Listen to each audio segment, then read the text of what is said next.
Hey everyone, welcome back for another deep dive. Have you ever wondered, how some of these online personalities handle disagreements? Yeah, especially these days where building your own brand can be such a delicate thing. Right.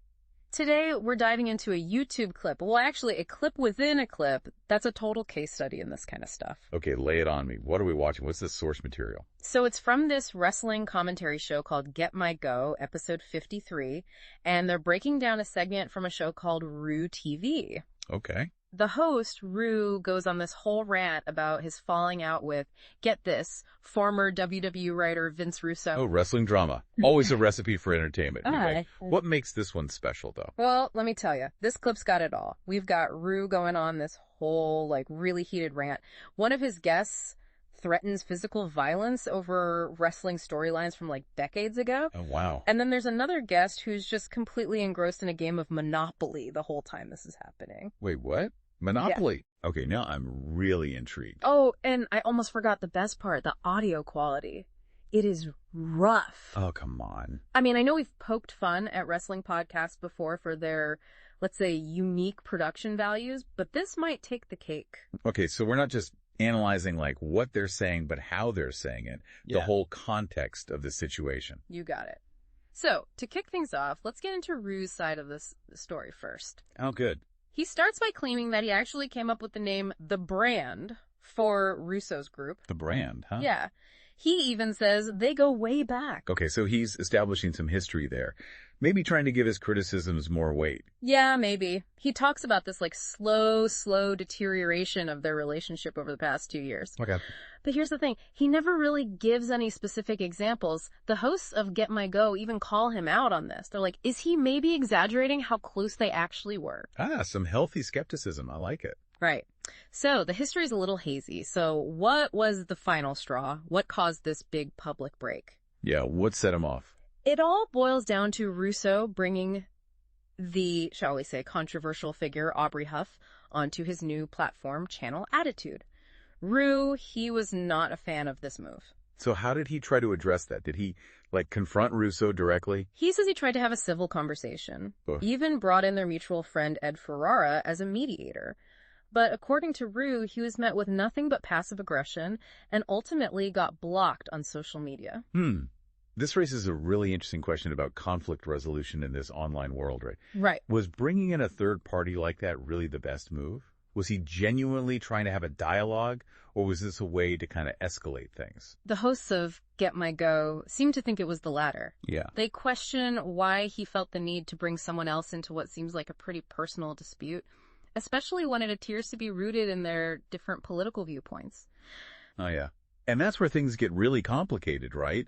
When you mix personal disagreements with these big societal issues, it's tough to separate the two. For sure. And get this, it's about to get even more complicated because one of Rue's guests, a guy named JVD, decides to chime in with his own take on the situation. Uh-oh. And let me tell you, it is not exactly what you would call a calm, measured response. Okay, I got to hear this. What are we talking about here? This guy, he launches into this huge rant against Russo, starts criticizing his past booking decisions. Okay, hold on. For our listeners who aren't familiar with wrestling lingo, when you say booking, what does that mean exactly? Yeah, so basically booking in wrestling refers to the process of planning and scripting the matches and the storylines. Gotcha. Thanks for clarifying. No problem. So where were we? Oh yeah, JVD's rant. Right. He's bringing up stuff from the late 90s. We're talking storylines from decades ago. Really? Yeah. He even threatens physical violence at one point. Whoa, hold on. Physical violence. Yeah. Over wrestling storylines from decades ago. That seems like a bit of an overreaction, don't you think? The hosts of Get My Go, they definitely think so. They break down this whole rant. They point out how aggressive it is. There are even some straight up factual inaccuracies in there. And honestly, the whole thing is just kind of absurd, isn't it? Holding on to this much anger for this long. Yeah, it makes you wonder about the psychology of fandom, right? Totally. Where does passionate engagement cross that line and become something a little unhealthy? Why do some people hold on to these grudges for years and years? It's a great question, and it's something we're going to keep exploring as we go deeper into this. But before we get too sidetracked, there's another layer of irony to JVD's outburst that we can't ignore. Oh, there's more. Lay it on me. What did he do? So he's going on and on about how Russo is all about the money, right? Yeah. Claims he puts money above people. But then he admits that he's actually getting paid to appear on Ru TV. Oh, the hypocrisy is strong with this one. Talk about a double standard. It's like he's trying to hold Russo to a standard that he doesn't even live up to himself. Exactly. It really makes you question how sincere Ru's argument really is. But you know what? Before we jump to any conclusions, let's hear what Ru himself has to say in his own defense. That's where we'll pick up next time. Can't wait. All right, so last time we were talking about JVD and that epic rant of his, plus, the little bit of hypocrisy he threw in there. But let's get back to Ru for a second. What's his explanation for this whole falling out with Russo? Well, this is where it gets interesting. Ru really emphasizes that he wasn't offended by Russo's choice to platform Aubrey Huff. Mm. His word is disappointed. Like he's making a distinction there. Yeah, almost like he's trying to take the high road, present himself as the calm, rational one. Right. But if he's so disappointed, not offended, then why dedicate an entire 57-minute show to it? Right. That's a really good point. The hosts of Get My Go, they pick up on that too. They even comment on how much time and energy he's devoting to this whole thing. It doesn't really seem like the actions of someone who's just brushing it off. And then it gets better. Ru goes on this whole thing about how he's not a snowflake, how he doesn't get offended easily. Almost like he's protesting too much, wouldn't you say? Makes you wonder, is he really as unbothered as he claims to be? Or is there something more going on? It feels like he's trying to play a character, be the tough guy who's above all the petty drama. Absolutely. And that goes back to what we were talking about earlier, this whole idea of creating an online persona. Is this genuine, or is it all just a performance? And then, get this, the hosts of Get My Go point out another contradiction. Ru criticizes Russo for putting money over people, but then, guess what? He's accepting sponsorships from one of his own guests on Ru TV. Oh, the irony is just too much. It's like he's accusing Russo of doing the same thing he's doing himself. Yeah, like that saying, do as I say, not as I do. It really makes you question if he actually believes what he's saying. But to be fair, there's always a chance that he's genuinely wrestling with his own changing beliefs. Maybe this falling out with Russo is part of a bigger shift in his values. That's an interesting perspective. It could be that he's trying to figure out this whole online content creation thing, how to be true to himself while still appealing to an audience. Because, let's face it, in the online world, controversy sells. Yeah. And when you publicly call out someone like Russo, who's already a polarizing figure, well, people are going to pay attention. Right. It's almost like outrage is a currency online. The more you can stir up, the more valuable you become. It all comes back to JVD and that huge rant he went on. Remember how he tried to compare Russo's WCW championship win to Kevin Owens' big moment after winning a title in WWE? Yeah, that was a strange one. Even for someone who doesn't follow wrestling that closely, that comparison seemed off.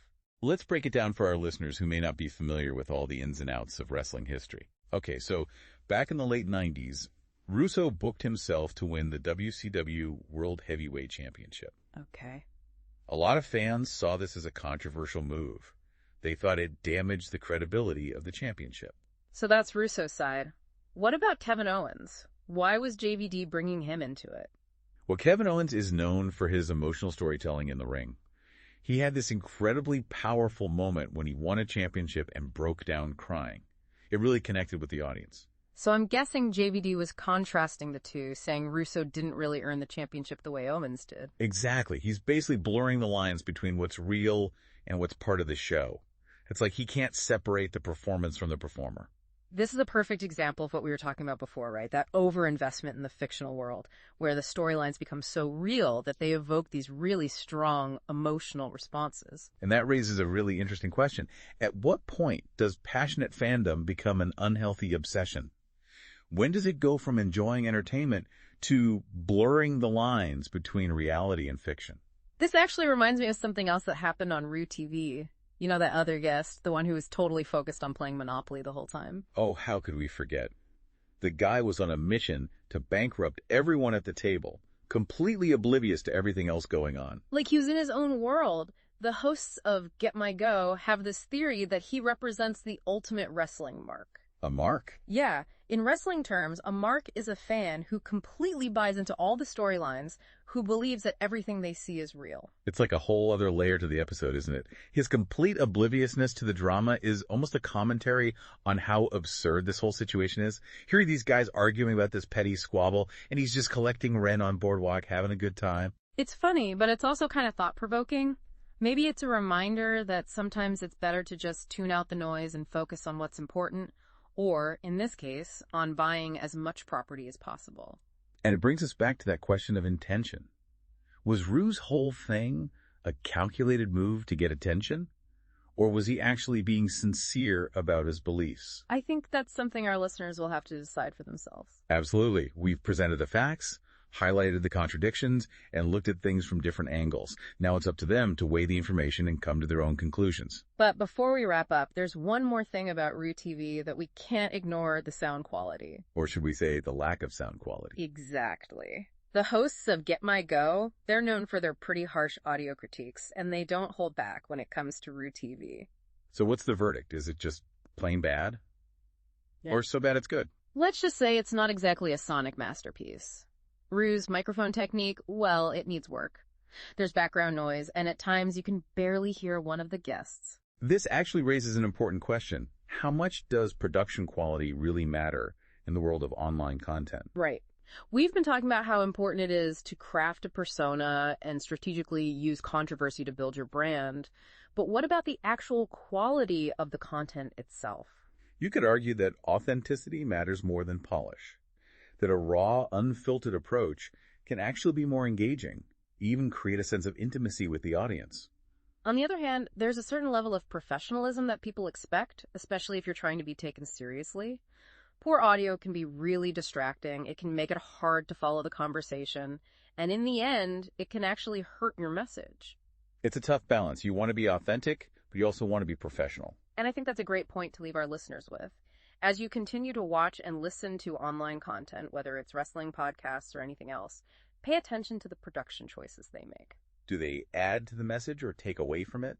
Does the level of polish actually matter to you, or are you more drawn to content that feels raw and unfiltered? These are all great questions to keep in mind as we navigate this ever-changing world of online entertainment, and I think it's time to wrap up this deep dive for today. Sounds good to me. We've covered a lot of ground today, from the psychology of fandom to the ethics of online content creation. We've explored the world of online feuds, the complexities of building an online persona, and how to find that balance between authenticity and professionalism. I always find it amazing how seemingly simple things, like a disagreement between two people online, can lead to such interesting and complex discussions. You're right. And it's a reminder that there's always more to the story than meets the eye. There's always more to uncover and think about. So for our listeners, we'll leave you with this. What's stuck with you the most from today's deep dive? What insights will you take with you as you explore the world of online content? We'd love to hear your thoughts, share your interpretations, and keep the conversation going in the comments. Thanks for joining us on the Deep Dive. You know, thinking back on this whole Rue TV thing and all the drama with Vince Russo, there's this one thing that just keeps coming back to me. What's that? Doesn't this feel like a perfect example of how the online world works these days? Yeah. All the drama, the posturing, everyone trying to control the narrative. It really is like watching a reality show, except, the stakes are a lot lower. Right. I mean, come on, we're talking about wrestling storylines, who's sponsoring whose podcast, and what someone said on Twitter. It's also niche. But it brings up these bigger questions about how we interact online, how we present ourselves, how we deal with disagreements. Exactly. It's all about, performing your identity. Yeah. Carefully crafting the image you want people to see. Think back to Rue insisting he wasn't offended by Russo, just disappointed. Right, like he was trying so hard to appear above it all. Exactly. And then you've got JVD holding on to grudges from 20 years ago, acting like what happened on a wrestling show was a personal attack. And let's not forget about the guy playing Monopoly in the background, totally oblivious to everything. Which makes you wonder, who's really winning in this whole situation? Well, besides the Monopoly guy, who seems to be doing pretty well for himself. Right. Is it Rue who managed to get a ton of attention, even if it's all negative? Or is it JVD who finally got to air all his grievances? Or maybe it's Russo who's somehow still relevant despite everyone going after him. It's this bizarre little ecosystem where everyone benefits, in a way, even if it's all kind of messed up. And what about us, the audience? Are we part of the problem? That's the real question, isn't it? By watching, commenting, even just clicking on the video, are we contributing to all this? It's something we should all consider. What kind of online world do we want to live in? One that's full of anger and negativity, or one where people can actually connect and have meaningful conversations? And this goes way beyond just wrestling podcasts, right? It's about everything we see and do online. The news we read, the stuff we like on Facebook, the videos we watch, it all shapes the digital world we live in. So to all our listeners out there, we want to challenge you to be more aware of how you interact online. Think about what you're putting out into the world. Because at the end of the day, our choices online have real consequences. They affect how we see the world, how we relate to others, and even how we see ourselves. That's a pretty powerful thought, right? That something as seemingly insignificant as a YouTube video about a wrestling feud can make us think about all this stuff. It shows that even in the most unexpected places, there are lessons to be learned. That's what we love about doing these deep dives, taking the time to really examine a topic and explore all the different perspectives. Exactly. It's in those little details, those unexpected connections, that we often find the most interesting truths. So as we wrap things up, we want to leave you with this. Never stop being curious. Don't be afraid to dive deep. Ask questions and challenge your own assumptions. Because the more you explore, the more you learn, and the more connected you become to the world around you. Thanks for joining us on The Deep Dive.